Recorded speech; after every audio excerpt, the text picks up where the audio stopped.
So last week I made a video on this Mr. Louis Danel.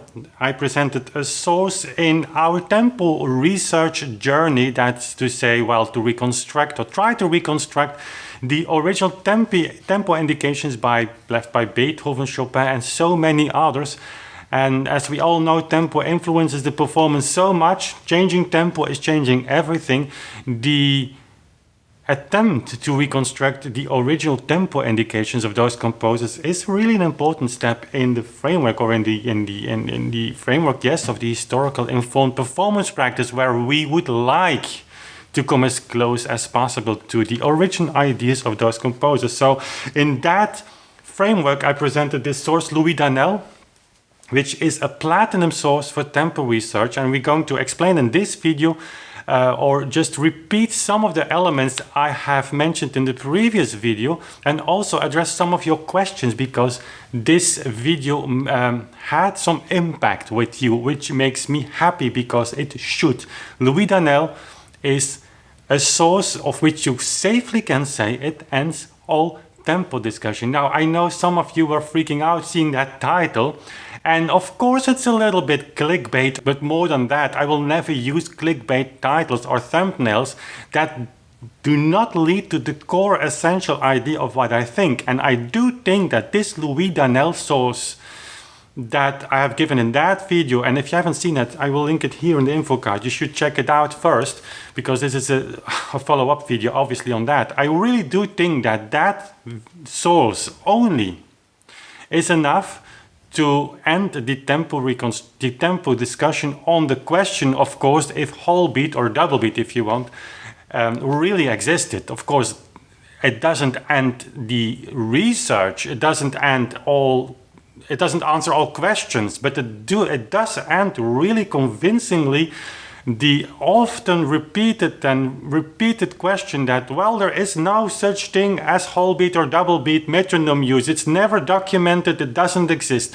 Now again, Lawrence has presented so many sources in his book that undoubtedly lead to double beat or whole beat interpretation. I made so many videos, dozens of videos, where I presented to you bits and pieces of that theory that is not explainable in any other way than from the perspective of the whole beat or double beat theory. But this Donnell source is bringing things together in a way that it's underlining everything. It's combining all those bits and pieces into a kind of unity. In the 19th century, as late in 1860, he made the third publication. So this is I discussed the 5th edition, 1860. It was a 3rd edition in 1853. The 1st and the 2nd edition I didn't find on internet. So, and that's why the title came from. It ends the discussion on whether whole beat or double beat was a really historical phenomenon. It was. And now I think we can move forward thinking or accepting the idea that it was something real that existed. And that's an important thing. We come back to that in a minute. So in this video I will go very briefly over this source again, and then address some of your concerns. Now, the main concern was the main question came from the ternary note value system, or the ternary time signatures. And I think some people really missed the essential element here, mixing parts of the text that shouldn't be mixed, and we come back to that. Other than that, I saw some comments that say, well, you know, this is just an unknown source. How can Mr. Unknown end all discussion? Well, this Mr. Donnell was an unknown source, an unknown person today. Yeah, he was a very important person in Lille in France at the time. But Donnell is not of an importance like, for instance, if Czerny would have written something about this. That's true. But it's a deflection from the source, because you better go in depth into the source itself and try to understand what Donnell is writing, instead of saying, well, this was an unknown person, so I don't have to deal with this, because that cannot be true for the whole. It's not an important argument. Even if this was Mr. Nobody, this is a publication where some things are written, so you better place it in the context. Another type of questions were, well, you know, this is obviously for beginners. Yeah, so what, yeah, and so what? What does this tell as an argument on the basic principles that he displays for us. I mean, if that would be an argument against the things that Donnell is talking about, well, then obviously also the division from a quarter note into eighth notes would be also something only for beginners. So if you would move up to a medium level, things would change, of course, for that as well. So that's not an argument. It's not an argument against what he is displaying as a general idea, and that's what this source is about. But one thing I want to address are the ternary note values, because I think that's an important thing here as well. It's an essential part. So let's try to address that. So basically what Danel is saying is you have a system, obviously, where you have a binary subdivision. So if you have a quarter note like that, that's divided into eighth notes like that. Well, that's not of a secret. He calls this the tons. And these are the unities, unité. We would call that in Dutch eenheid, so Einheit perhaps in German. So a unit, not in the sense perhaps of the combination, the binary unit. So this is actually the binary unit of two eighth notes. So there's a little bit of confusion in the terms, but these terms are used a lot. So the tons are the times, the beats. So if you have a common time, then the four quarter notes, they form the tons. This is not a big secret. And so then he continues. Actually, he makes two parts, and here's the thing that people are mixing. So you have two systems of keeping time, of learning to keep time, or beating time, if you would like to call it like that. So first is, if you have a group of students, of scholars, you ask them to beat time just by a simple binary action. You go up and down, or vice versa.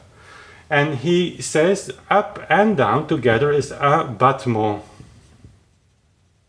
So in English that would be a beat. We would say in German we have a Schlag. You see, these terms always come back. In terms of a metronome, this would be oscillation or vibration.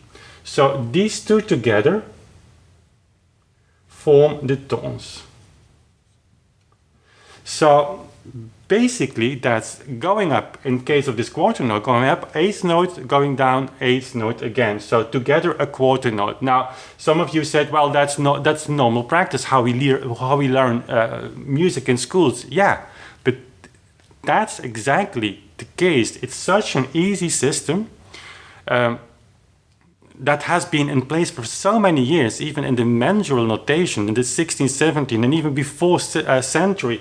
And yes, it has something to do with the 19th century. There's not kind of bridge period in between where they say, well, now everything ends what was before and we start something really new. This up and down, or down up movement of the arm, indicating the unit of time. That's something that has been going on forever. So that's the first system, he says. So have a group of students or your musicians of your choir beat the time like this. 1 and 1 and 1 and. Or he even says un, deux, un, deux, un, deux. So very specifically addressing this issue. These are the eighth notes.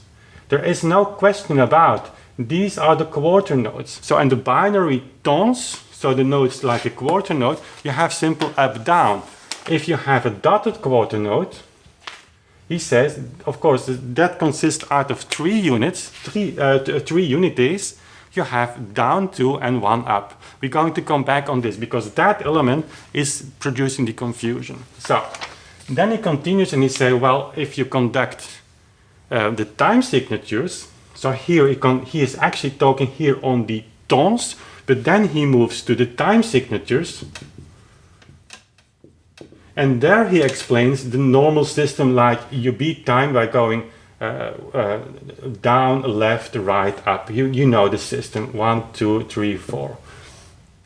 And then he has even an in-between step where he says, well, bas, deux, gauche, deux, droite, deux, haut, deux. So even there implementing this binary unit, binary system. So, and in case here of the ternary note time signatures, you can imagine you have a 1, 2, 3, 1, 2, 3, 1, 2, 3, 1, 2, 3. Now, that's the confusion. What does Donnell say about this? If this is too hard for your students or for your musicians, so beating time as a conductor does, so indicating the tons, quarter notes here, in case of a common time, then you return to this system. And there comes this footnote in place, which is really important. In the footnote, he says, well, leave that system and conduct or indicate the time signatures as well with this binary movement up and down only. And then he compares that to the metronome. He says that's as the metronome works. He even goes further in explaining, and I read it again in French because this is the core essence of the source. Well, let's say until now, only this is making this Danel source into a golden source. It's really important. But now he connects this to the metronome, and that makes that turns this source into a platinum source. So what does he say? Many prove to have difficulties in this system. So let's have them return to this system, up, down. Only make up-down movements with your arm, as the metronome does. It's not hard to see. The metronome goes from 1, tak, tak, tak, tak, tak, tak, tak. So in the binary system, the discussion was not there, but I'm happy to see that many have accepted this, because that on its own is mind-blowing. So elle pourrait à la rigueur battre tous les tons du même sens, c'est-à-dire de haut en bas. Tous les tons du même sens, c'est-à-dire de haut en bas. So tous les tons, only that, is this and that. So the binary and the ternary notes, they can beat all these notes, all these tones, just by the up and down. And how do they do that? Like the metronome. Ces tons se trouvent nécessairement formés d'un frappé élevé. So these tones, by definition, needs to be formed now by an up and down. And then he continues, chacun de ces deux mouvements vaudrait dans les tons binaires une unité. So every movement in the binary system of note values, up and down. So every tone, 8 note plus 8 note, as the metronome. That's the whole beat theory. Quarter note 60, what does the metronome do? 8 note, 8 note, 8 note, 8 note, 8 note, quarter note, 8 note, quarter note. And then he says, dans le ton ternaire, le frappé vaudrait 2 unités et le levé serait sur la troisième. What some of you have made, and even there's a video made on that, saying, well, the metronome ticks 1 to 1. Let me take a metronome. Here is a metronome. I hope you see that. So you have the metronome here. So what some of you have said, and even there is a video made on that, well, binary it's 1, 2, 1, 2, 1, 2. In the case of the ternary note values, it is 1, 2, 3, 1, 2, 3, 1, 2, 3. But that isn't the case, because we are here in the footnote where he talks about this system. If people have difficulties with that, you have them beat up and down like in this system. So it's always up and down like the metronome. In the binary tones, but for the ternary tones, you have two units here down and 1 unit there, but still with the metronome. 1, 2, 3, 1, 2, 3, 1, 2, 3, 1, 2, 3, 1, 2, 3. So what he's saying, what people are missing now, they connect the unities here with the duration of the units here, but that's the total misunderstanding of the source. The unities here connect to the 2 beats, and he says in case of a ternary note, so ternary tones, you have in the downbeat 2 unities and in the upbeat 1, but together they have the duration of these 2, because that's he comparing in this footnote. If people have, I cannot stress this enough, if people have difficulties with this system, you go to the binary system like the metronome. Every down and up to 8 notes in case of these ternary note values, every down has 2, every up has 1. In your beat of the conducting, like this, while you're still in the binary system. 1, 2, 3, 1, 2, 3. And that's just, I mean, abundantly clear. You cannot describe it clearer than that. And let's thank Donnell for the fact that he wrote this really as a basic method for his students of his choirs that he was actually inspecting. He was kind of also music inspector for music schools and things like that. So he was thinking a lot how to make this clear to pupils and to students, because there he goes really on a level that normally we wouldn't read. This is so obvious. And this system, guys, is so simple. This is so simple. This is also a kind of 19th century invention, to have a conductor standing in front of an orchestra. Didn't happen in the 18th century. It's just someone giving time like this, always like that. So let's thank Danel for having this written so clearly, making this connection for people who perhaps would never have seen this otherwise. So remember, from this source, you beat the time basically by going up and down, where every up and down has an 8th note.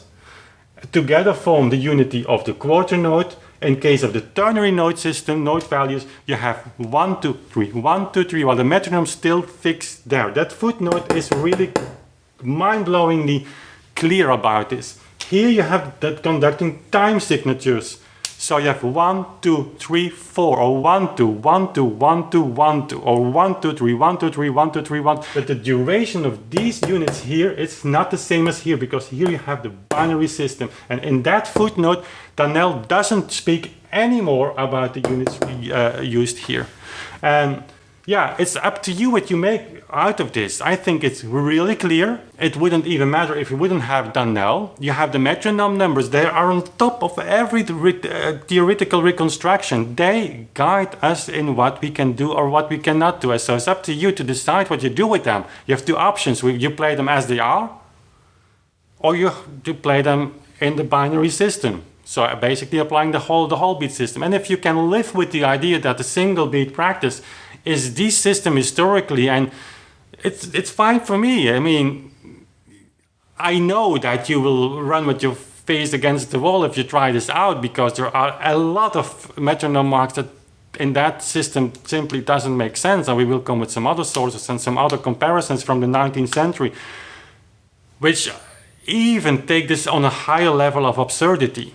But that's up to you. I just present this Donnell source as to give you some confidence that if you would like, you know, as a musician, to speak about this with other musicians, it's sometimes hard. I can understand that, because we have been hit so many times for so many years.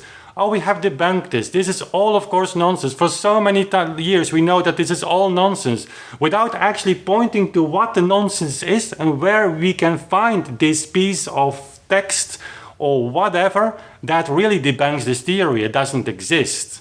It really doesn't exist. I wish it would be that easy and that black and white. So, but sources like this, I can imagine, give you a little bit of confidence, more confidence, and it's easier to explain it like this to your friends and colleagues, and maybe have the word spread on this. Because again, as I said, if this tomorrow would be accepted on an academic level, then that would totally change the way we play music. And the reason that it is not yet there is a kind of barrier now by a few people actually who guard to this, who keep this out. And the reason for that is the first serious musicologist. And the word serious, I think, it slipped from the tongue, but I'm serious about this. He or she, the implication for a musicologist who brings this really as an issue of study on an academic level is that he or she will be called for years as to deliver proof on something that's in a way hard to prove if the entire mainstream world, academically and musically, is completely biased against that idea. We have to fight against the idea of that single beat practice of the metronome numbers always was the basis. That's hard to fight. If the question was, what kind of system would I have had in the 19th century then we have a point of discussion. But now, there are barriers around this world, clearly about the performance world and about the academic world, that say, well, we don't look at it. But we have some people who make some doctoral studies and they say that it's all single beat. And we know that's not possible. Everybody sees these metronome numbers, and the ones that have been discussed or are being discussed are not even the craziest ones. It is the music of Hertz, De Mero, Kalkbrenner, even not Chopin. That's really insane, taking this to another level even of absurdity. They know that. But don't talk about it. And you know, if a lot of people don't talk about it, that's convenient because the group pressure is so high in both directions. It keeps us away from talking, so it kind of makes it difficult to talk about it, but also everybody is giving each other little bits and pieces of confidence. Yes, it's okay. It's okay not to look at it and still say to our audience, I play like Beethoven, though I know it's not possible. And this is only one slight accident, not accident, of thing that should happen, and then we open this for a complete new generation of musicians and music lovers. And that's, of course, the reason why I'm putting all this energy in, because I know what beauty lies behind those metronome numbers if you just accept that fact. Music becomes, of Beethoven, dealing a lot with that becomes, I mean, you take the level of beauty on a level that's beyond imagination. That's beyond imagination. And it's really sometimes hard to understand why this world of classical music is so curated in a way that's hard to imagine for people who don't know that. But that's the reason why we continue, and I continue thanks to your support. You watching these, you commenting, you reaching out to me, you contributing to this research, and really appreciate that. You even becoming a patron, supporting these things we're doing, and that drives me. And I'm happy to do that, happy to serve you with that. So this was a long video. Hope this clarifies a lot for you. And now we move on with the next one, next recording, next thing that I'm going to present. And there are some really cool things waiting for that reason. So thanks for watching. See you soon again.